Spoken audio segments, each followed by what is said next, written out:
नमस्कार बंधुरा सबाई केमन आछो। आमी पापड़ी किचेन थेके बोलছি।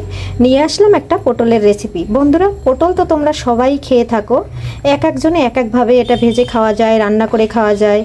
आजके एकटा रेसिपि करे तोमादेर साथे शेयार करब। आर देखो आमी पोटलटा सुंदर करे उपारटा आछड़े केटे नियेछि माझखान थेके। आर एखन आमी एकटु जल आर एकटु हलुद लवण दिये एटा आमी एकटु सिद्ध करे नेब। तारपरे प्रचेष्टा करब। आमार भिडियो जारा काछे दूरे देश ओ देशेर बाहिर थेके देखछो तादेरके सबाइके असंख्य असंख्य धन्यवाद। आमार भिडियोते जारा सब समय कमेंट करे आर लाइक दिए जारा कन्टिन्यू करे प्रतिदिन तादेर जन्य आमार तरफ थेके अनेक अनेक शुभकामना एबं अनेक अनेक दोया आशीर्बाद भालोबासा रइलो अबिराम। ताहले मूल प्रसेसे चले जाচ্ছি। देखो फ्राई पैने किन्तु आमी जलटा बसिए दिएछि। एखन आमी सम्पूर्ण पोटलटा एभाবে अल्प जले सिद्ध करे नेब। आर पोटलटा किन्तु सम्पूर्ण आमी एखाने दिए देब। एखाने किन्तु आमी 6टा पोटल निएछि बड़ साइजेर। एटा किन्तु बंधु आमी ढाकबो ना, सामान्य परिमाणे लवण दिए दिচ্ছি स्वाद मतन आर कि। यदि बेशी पोड़ा हय लवणे ताहले भालो लागबे ना खेते। एखाने आमी सामान्य एकटु कालारेर जन्य दिए देब सामान्य परिमाणे एकटु हलुद। एकटु नेड़े सेड़े हलुदटा आमी सम्पूर्ण जलेर मध्य मिशिए दिচ্ছি जाते पुरा कालारटा अनेक सुंदर एकटा कालार आसे। देखो मिशिए दिएছি। ए पर्याये आमी 10 मिनिटेर जन्य रान्ना करे नेब। पोटलेर जलटा किन्तु फुटे उठेছে। এই পর্যায়ে আমি একটু নেড়ে ছেড়ে দেব। নেড়ে ছেড়ে একটা পাশ আমি একটু উল্টে দেব যাতে দুইও পাশ ভালোভাবে সিদ্ধ হয়। যেহেতু আমি পোটলটা ঢাকি নাই কারণ পোটল থেকে অনেকটা পানি বের হয় আর যেহেতু পানি দিয়ে সিদ্ধ করতেছি যাতে তাড়াতাড়ি হালকা সিদ্ধ হয়। হাফ সিদ্ধ হইলেই হবে, ফুল সিদ্ধ হইলে যে রেসিপিটা সুন্দর হবে না। পোটলের রেসিপিটা করার জন্য নিয়ে নিছি এখানে একটা বড় সাইজের আলু সিদ্ধ করে আর নিয়েছি কয়েকটা শুকনো মরিচ। এটা আমি একটু লবণ দিয়ে গুঁড়া করে নিচ্ছি। মরিচটা গুঁড়া করে নিয়েছি। এখন আমি এই আলু সিদ্ধর সাথে মিশিয়ে নেব। এখানে বন্ধুরা আমি একটু কাঁচা সরিষার তেল ব্যবহার করব। সরিষার তেলটা আমার বাড়ির থেকে বাবা পাঠাইছে কারণ আমাদের বাড়ি অনেকটা সরিষার তেল ভাঙাইছে, ওখান থেকে কিছুটা তেল আমার জন্য পাঠিয়ে দিয়েছে। আলুটা বন্ধুরা মেখে নিয়েছি, ওর সাথে একটা ডিম সিদ্ধ করে নিয়েছি। এই ডিমটা আমি ছোট সাইজ দিয়ে এই যে গ্রেট করে নেব। এটা কিন্তু গ্রেট করার পরে আর মাখা যাবে না, তাহলে কিন্তু এই রেসিপিটা সুন্দর হবে না। এর জন্য আমি আগে কিন্তু আলুর ভর্তাটা মেখে নিয়েছি আর এটা সম্পূর্ণ এভাবে আমি করে দেব। দেখো পুরো ডিমটা আমি সুন্দর করে গ্রেট করে নিয়েছি আর দেখতে বন্ধুরা কত সুন্দর দেখা যাচ্ছে। বাচ্চারা কিন্তু পটল খেতে চায় না, এভাবে তোমরা একবার বাড়িতে বানিয়ে বাচ্চাদের খাওয়াতে পারো কারণ পটলে কিন্তু প্রচুর পুষ্টিগুণ আছে, এটা তো আমরা সবাই জানি। আর এটা কিন্তু দেখো আমি আলতো হাতে মেখে নিচ্ছি যাতে ডিমটা সম্পূর্ণ ভেঙে না যায়।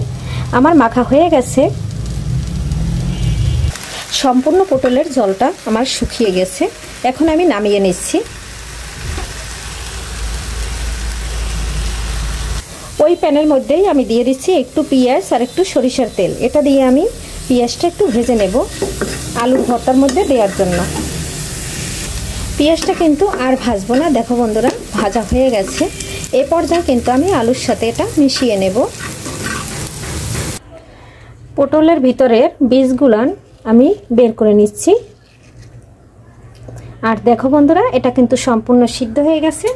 তোমাদের একটা ছাড়ানো দেখিলাম, আমি কিন্তু সম্পূর্ণ সবগুলান এভাবে ছাড়িয়ে নিয়েছি। যে পেঁয়াজটা ভেজে রাখছিলাম এটা আমি এটার মধ্যে দিয়ে দিচ্ছি। সম্পূর্ণ আমি সুন্দর করে পেঁয়াজটা মিশিয়ে নেব। পেঁয়াজটা মেশানো হয়ে গেছে দেখো। এখন আমি এর ভিতরে এই আলু আর ডিম সব কিছু এরকম সুন্দর করে ভরে নেব। আর এটা কিন্তু বন্ধুরা একটু সাবধানে ভরতে হবে। দেখো আমি একবারে সম্পূর্ণ ভরে নিয়েছি।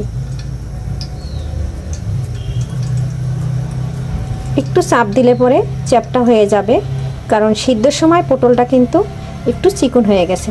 দেখো একটা ভরা শেষ। এভাবে আমি সম্পূর্ণ ভরে নেব। দেখো বন্ধুরা ডিমগুলান কত সুন্দর দেখা যাচ্ছে আর আমি কিন্তু একইভাবে সবগুলান বানিয়ে নিয়েছি। আমি কিন্তু মাপ অনুযায়ী, যেহেতু আমি 6টা পটল নিয়েছি, 12 পিস হয়েছে, ওই পরিমাণেই আমি আলু আর ডিম নিয়েছি। আর এটা কিন্তু এখন ভাজতে চলে যাব। ফ্রাই প্যানে তেল দিয়ে দিচ্ছি, তেলটা গরম হয়ে গেছে। এখন এক এক করে এভাবে সবগুলান দিয়ে দেবো। প্রথমে কিন্তু আমি 6টা দিয়ে দিচ্ছি, এই 6টা সুন্দর করে ভেজে নেব। দেখো বন্ধুরা, নিয়ে নিচ্ছি একটু বেসন, দিয়ে দিলাম একটু লবণ, একটু হলুদ, লবণ, জিরার গুঁড়া, মরিচের গুঁড়া সব দিয়ে দিচ্ছি। এখন আমি অল্প একটু জল দিয়ে হালকা একটু বেটার করে নেব। এটা ভাজার জন্য হালকা একটু বেটার লাগবে আমার, তাই এটা সুন্দর করে মেখে নিচ্ছি। বেটারটা করে নিয়েছি, তার কারণ যাতে আমার পুরটা বের না হয়ে যায়। আর সামান্য একটু জল দেব, কারণ এই বেটারটা একটু গাঢ় লাগবে। দেখো বন্ধুরা, হয়ে গেছে। ফ্রাই প্যান দিয়েছি, এখন দিয়ে দেব সরিষার তেল। এটা কিন্তু বন্ধুরা সরিষার তেলে ভাজলে খুব সুন্দর লাগে খেতে, আর ফ্লেভারটাও দারুণ আসে। যে সাইডটা আমার পুর ভরা, সেই সাইডটা আমি বেসনে চুবিয়ে তেলের ভিতরে দিয়ে দিচ্ছি। তোমাদের বোঝা সত্ত্বে আমি আর একটা তোমাদের দেখিয়ে দিচ্ছি, দেখো। আর বেসনটা কিভাবে মাখতে হবে সেটা তো একটু গাঢ় করে মাখতে হবে। 6টা আমি দিয়ে দিয়েছি, আর 6টা আমি একইভাবে ভেজে নেব। দেখো বন্ধুরা, পুর ভরা একটা পাশ আমি উল্টে দিয়েছি, এই পাশটা একটু হালকা করে ভেজে নেব। তারপরে আবার একটু ওই পাশ ব্রাউন কালার করে ভেজে নেব। পটল তো বন্ধুরা তোমরা কতভাবে খেয়ে থাকো, একবার এভাবে হইলেও রেসিপি বানিয়ে দেখতে পারো কেমন লাগে। আর দেখো বন্ধুরা, কালারটা কত সুন্দর আসছে। আর এভাবে কিন্তু পটলের রেসিপি করে দিলে বাচ্চারা পটল খেতে চায় না, খুব সুন্দর করে খাবে। যেমন আমার ছেলে পটল খেতে চায় না, এভাবে করে দিলে ও সুন্দর খেয়ে নেয়। আজকের ভিডিওটা বন্ধুরা এখানেই শেষ করব। পরবর্তীতে দেখা হবে নতুন কোনো রেসিপি নিয়ে। এ পর্যন্ত সবাই ভালো থাকবে, সুস্থ থাকবে, শরীরের দিকে খেয়াল নেবে, প্রচুর পরিমাণে জল খাবে। দারুণ স্বাদের পুর ভরা পটল রেডি। সবাইকে নমস্কার।